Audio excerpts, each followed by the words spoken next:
Welcome to Track 848. If you're in need of more adjustment from your Ducati Swingarm, stick around. This video's for you.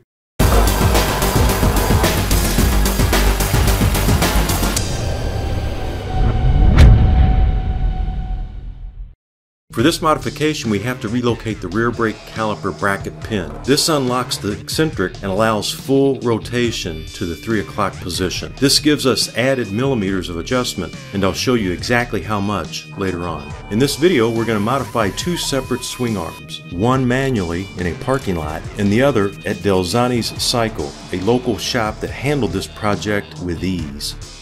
In the exploded view, we can see the bracket here and the locating pin here. To get started, remove the rear wheel. I use jack stands under my rear sets to support the bike, and my rear sets do not fold, so I can do this safely. If you have folding rear sets, you'll need to support the bike in a different manner. Here's the pin and the bracket.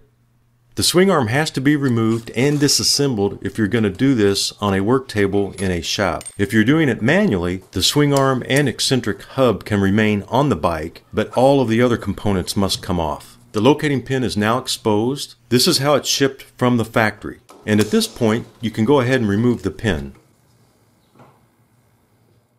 If you know how to drill and tap, this will be an easy job for you. But if you're like me, you may have to seek help. This is in the parking lot of my buddy's garage, and we're drilling and tapping my stock swing arm, which is still attached to the bike. You may notice that we did not spot face the work area here, and if I could go back to redo this one, I would.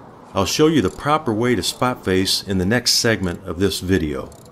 I ended up replacing this swing arm due to the discovery of an unrelated crack. For the new one, I wanted to complete this mod in a well-equipped shop, and that led me back to Delzani's Cycle in Rocky River, Ohio. If you saw my swing arm repair video, you already know Ed Delzani. He's the gentleman that welded the crack in my swing arm. He runs a very nice shop here, and if you're a local viewer and need work done, he's the man to see. He jumped right on this project and got started by squaring up the swing arm on the work table. This is set up perfectly square right now, and from this angle, this has got to be one of the most beautiful parts of this motorcycle. I mentioned spot facing earlier, and that's the next step we completed. Spot facing will make the area around the new opening flush with the existing threaded hole. This will allow the pin to be fastened completely and torqued while keeping the brake caliper bracket lined up properly.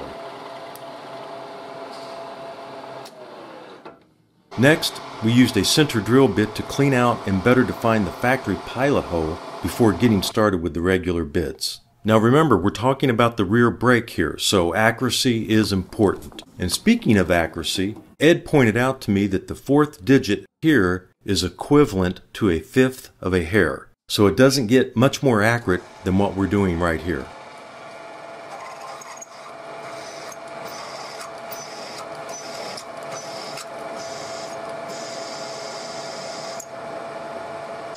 You can see that we're starting to remove a lot of material. Here in the shop, we're going to use a total of 2 different drill bit sizes. The one you see here and another one size 10.80 millimeters. In the parking lot, we used 3 or 4 different sizes. And that's one of the benefits of having a well-equipped shop like Ed's here to do this job.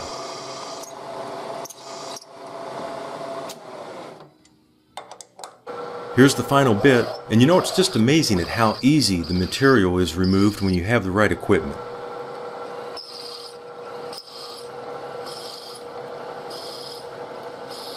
After the final bit is complete, and before moving on to the tapping process, we broke out a countersink bit to chamfer the edges of the opening.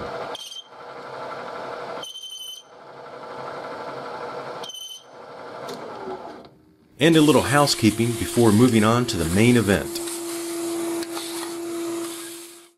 It's time to cut some threads. This is an M12 by 1.25 millimeter tap, and you can see that Ed is applying a generous coat of cutting fluid.